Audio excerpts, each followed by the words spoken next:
தமிழ் மக்களுக்கு வணக்கம். இப்போது ஓடிபியில் காண இருப்பது அமேதி ரேபரேலி தொகுதியில் ராகுல் காந்தி மற்றும் பிரியங்கா வதேரா.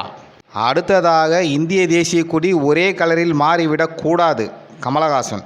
உத்தரப்பிரதேசத்தில் உள்ள அமேதி மற்றும் ரேபரேலி தொகுதிகள் காங்கிரசின் பரம்பரை சொத்தாக கருதி வருகிறார்கள். அந்த பரம்பரை சொத்தில் போன எலெக்ஷன் 2019 ராகுல் காந்தி அவர்கள் நின்றார். பிஜேபியின் சார்பாக அவரை எதிர்த்து ஸ்மிருதி இரானி அவர்கள் நின்றார். ராகுல் காந்தி அவர்கள் அவங்க பரம்பரை தொகுதியில் மிக மோசமான தோல்வியை அடைஞ்சி துண்டகானம் துணியகானம்னு வயநாடு பக்கம் ஓடியான்ட்டார். இந்த சூழ்நிலையில் தான் திடீர்னு சோஷியல் மீடியாவில் ஒரு செய்தி, அமேதி மற்றும் ரேபரேலி தொகுதியில் ராகுல் காந்தியும் பிரியங்கா வதேராவும் நிற்க போகிறாங்கன்னு. காங்கிரஸ் சார்பில் வெளியிடப்பட்ட அறிக்கை அப்படின்னும் ஒரு அறிக்கை எல்லா சோசியல் மீடியாவிலும் ட்ரெண்டிங் ஆகுது. அமேதி பிரியங்காவுக்கான், ரேபரேலி ராகுல் காந்திக்கான். இந்த நியூஸை பயங்கரமாக பரப்புறது யாருன்னு பார்த்தா ஊபிஸ் தான். ஊபிஸ் இதை பரப்பிட்டு ராகுல் சிங்கம் களை இறங்கிடுச்சு, அது அவங்க பரம்பரை தொகுதி தெரியுமா, ஏதோ ஒரு வாட்டி பிஜேபி ஜெயிச்சிச்சுன்னா விட்டுருவாங்களா, அவங்கள எதிர்த்து நிற்கிறவங்களுக்கு டெபாசிட்டு கூட கிடைக்காது தெரிஞ்சிங்க அப்படின்னு கண்ணா முன்னான்னு ஜாலரா அடிச்சின்னு துள்ளி ஊசின்னு கலந்துதுங்க. கடைசியில் பார்த்தா காங்கிரஸ் கிட்டேருந்து அதிகாரபூர்வமாக அந்த மாதிரி ஏதாவது அறிவிப்போ தகவலோ வரவே இல்லை. மே 3 தான் நாமினேஷன் பண்ணுறதுக்கு கடைசி நாள்.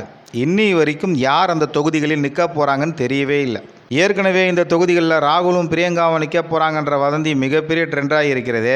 அது அப்படியே உண்மையாகிடுமா, இல்லைனா ஏற்கனவே வாங்கினது பத்தாதா, இங்கே தோற்று தானே வயநாட்டுக்கு ஓடணும், ஆகையினால நம்ம குடும்பத்துக்கே இந்த 2 தொகுதியும் வேணாம் என்று காங்கிரஸ் மேலிடம், வேறு யார், ராகுல் காந்தி தான் முடிவு செஞ்சு வேறு யாராவது 2 அப்பாவிங்களுக்கு அந்த சீட்டுகளை கொடுத்து கதையை முடிக்க போகிறாங்களான்னு தெரியல. நாளைக்கு தெரிஞ்சிடும் மக்களே.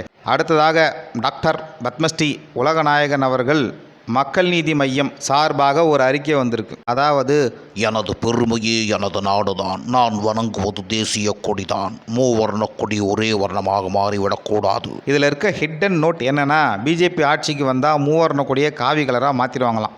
கமல் எந்த விதமான மாற்றமும் கிடையாது, அப்படியே அக்மார் 200 rupees ஊப்பி மாதிரி கண்ணா புண்ணான்னு போடுறாரு. இது மாதிரிலாம் எந்த வாக்குறுதியும் பிஜேபி கொடுக்கலன்னு எல்லாருக்கும் தெரியும். மக்களை பீதிக்கு உள்ளாக்குறாராம். சரிங்க, இந்த செய்திக்கு கீழே மக்கள் என்ன மாதிரியான கமெண்ட்டுகளை போட்டிருக்காங்கன்னு பார்க்கலான்னு போய் பார்த்தேன். நீங்கள் சொல்கிறது உண்மைதான், தேசிய கொடி 3 கலரு, அது ஒரே கலராக ஆயிடக்கூடாது, அதனால தான் நான் பாரதிய ஜனதா கட்சிக்கே ஓட்டு போட்டுட்டேன். என்னையா இது, கமல் சொல்கிறதுக்கும் இந்த கமெண்ட்டுக்கும் சம்மந்தமே இல்லைன்னு பார்த்தா அடுத்து என்ன சொல்கிறாங்கன்னா, ஆமாங்க, காங்கிரஸ் கட்சி ஆட்சிக்கு வந்தால் தேசிய கொடி ஃபுல்லாக பச்சையாக மாறிடுன்றாங்க. நன்றி, வணக்கம்.